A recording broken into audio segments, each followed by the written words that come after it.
Hey everyone, I'm Jody and this is my cat Mina, and welcome to Fusion Online.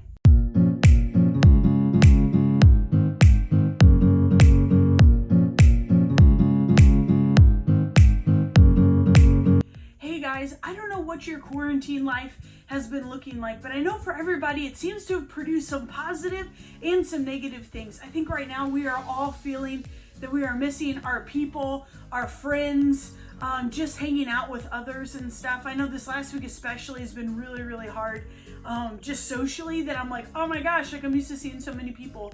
But I think some good things have come out of it too. I think you guys, it sounds like some of you have been spending way more time with your family, playing board games, going on walks, cooking and baking in the kitchen. You guys are having family dinners together. Some of you guys have started to learn to play instruments and have hobbies, and it's just produced a really unique time for us to learn some new things. But I think with our walks with Jesus, it's kind of been something similar. I think for some of us, we feel like we have extra time to spend with Jesus, which is amazing.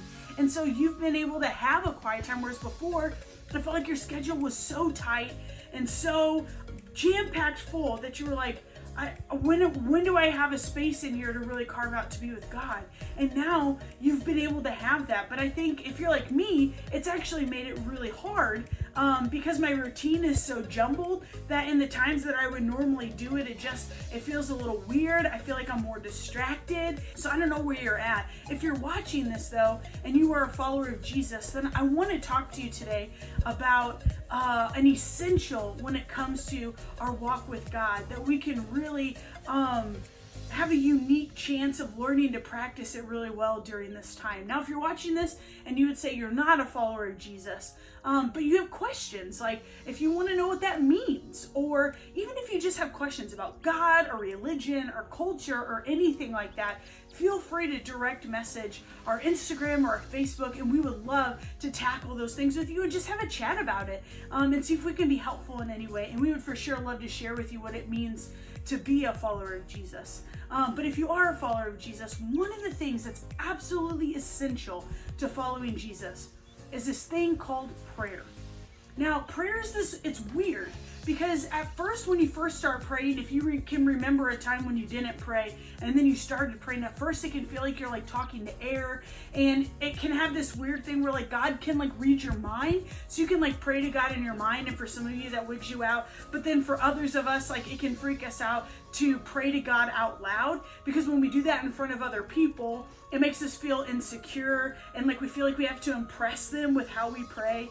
Or maybe if you're praying out loud and you're alone, you feel like kind of crazy and it just kind of feels awkward. I think sometimes we wonder, man, what should I be saying? What am I supposed to talk to God about? How do I pray? What does that even look like? And I just think prayer can be something that is just can feel complicated and hard and weird.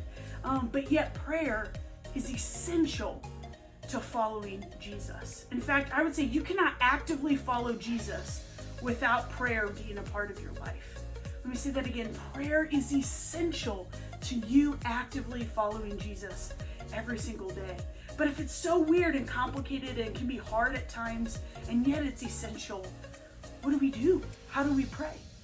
I think one of the first places and one of the best places to look is to look at Jesus himself. And so tonight, what you're going to be doing in your Zoom groups is you're going to look at Jesus's teaching and what he has to say about prayer. And so you guys are going to be reading Matthew chapter 6, verses 5 through 13. And in those verses, Jesus kind of gives us a couple of ideas that help guide us when it comes to praying. And I think it's just been super helpful as I've read it this week to go, man, these are some things that I can start practicing in my walk with Jesus in regards to prayer. And they've been incredibly helpful for me. I want to share with you one of the things that he talks about. The verses kind of kick off. So verses 5 and 6, they kick off with this. When you pray, don't be like the hypocrites who love to pray publicly on the corners and in the synagogues where everyone can see them. I tell you the truth, that is all the reward they will ever get. But when you pray, go away by yourself. Shut the door behind you and pray to your Father in private. Then your Father who sees everything will reward you. And so just to kind of kick off your discussion, one of the things that I've noticed here, and when you read this, I want you to go, man, what jumps out at me? What speaks to me? What is something that I need to be practicing in my life? And one of the first things that I notice right out of the gate is Jesus says, when you pray, not if you pray. Jesus is assuming that the people he's teaching pray. It's not like an option. And I think when we become followers of Jesus, it becomes that thing that's absolutely essential. But here, he's really, really encouraging the people to go alone by themselves and talk to God alone. Why? I think one of the big things is there's this temptation inside of all of us that we feel like we need to impress when we pray. If we're praying in front of other people, maybe we feel like we need to impress the others and make them think that we're more spiritual than we are, or more woke, or we don't want them to know that we're struggling with things. And so if we have this really great prayer, that everything will be fine. I think sometimes even when we're by ourselves, it can be hard. We feel this need to want to impress God with our prayer, or maybe that he'll give us more or love us more if we pray better. But what does it even mean to pray good? You know, what does that even look like? And I think what Jesus is teaching us here is that God is not interested in us impressing other people or us impressing him. God just wants us to be real and to be genuine in our prayers, to not be fake, or put on masks when we're talking to him, but just to talk to him about what's going on in our life and to be real. We say all the time prayer is talking to God, that's all it is. It's that simple.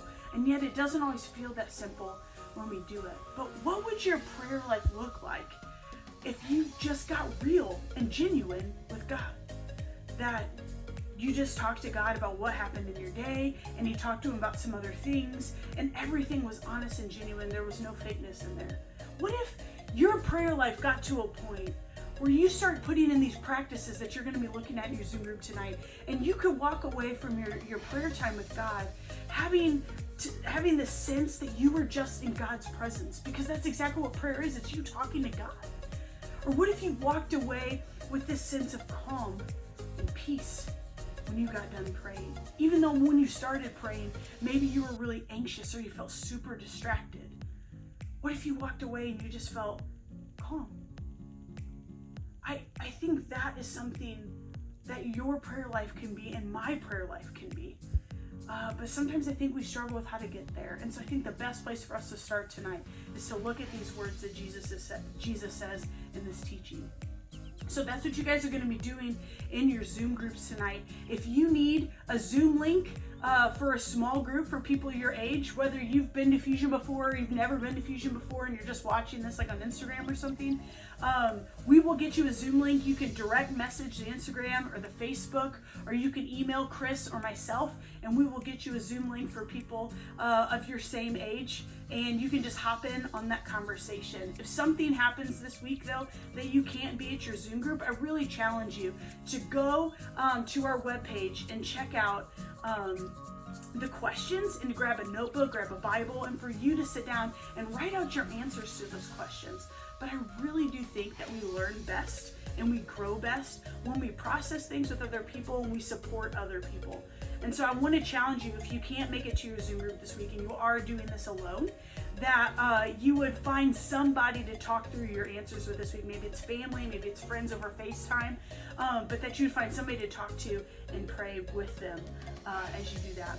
Also in your Zoom groups this week, we're going to be launching this thing called the buddy system, where everybody's going to be assigned a person from their small group, and you guys are meant to check in with each other and at least once in the next week pray with each other. And so I'm so excited about that. I think that can be so helpful to all of us, because we all need people showing up for us in all different kinds of ways, because this time is just so unique. But I'm so looking forward to hearing about all of the different insights that you guys find as you read about what Jesus says about prayer. And let's this next week put into practice at least one of the things that we're learning to kind of challenge us a little bit in our prayer life. And let's see what God does in our walks with Jesus. Thanks, guys. Hope to see you again soon.